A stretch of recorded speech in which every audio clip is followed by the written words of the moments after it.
Bismarck et la proclamation du Reich. Otto von Bismarck est né en 1815 à Schönhausen. Il était très noble et voulait se lancer dans la politique depuis très jeune.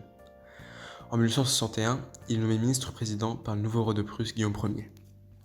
À l'époque, l'Allemagne aujourd'hui est divisée en 38 États germanophones reliés légèrement ensemble et alliés par la Confédération germanique, qui inclut aussi l'Autriche-Hongrie, l'Autriche à l'époque. La Prusse et l'Autriche sont les plus puissantes.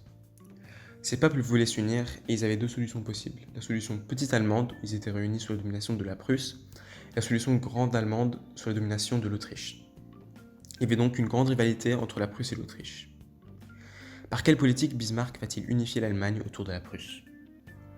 En faisant référence à des tentatives précédentes de l'unification de l'Allemagne qui étaient pacifistes et qui ont échoué. Bismarck donne un discours célèbre où il annonce que l'Allemagne ne va pas s'unir par la diplomatie et la démocratie, mais par le fer et par le sang. En effet, entre 1864 et 1871, il déclenchera 3 guerres brèves et conséquentes qui permettront la proclamation de l'Empire allemand. Aux côtés de Bismarck, Helmut von Moltke réorganise l'armée et Albrecht von Roon joue le rôle de stratège, résultant en une armée très puissante. La première guerre est la guerre des duchés. La Prusse voulait prendre du Danemark le Holstein et le Schleswig, qui étaient germanophones. L'Autriche, qui craignait le Danemark, s'allie à la Prusse comme c'était dans son intérêt, et cela entraînera toute la Confédération germanique en guerre contre le Danemark et la défaite de ce dernier.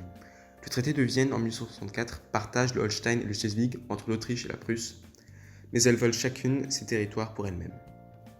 Cela entraînera la deuxième guerre, la guerre austro-prussienne. En s'assurant de la neutralité des puissances voisines, Bismarck ordonna à son armée de prendre Holstein.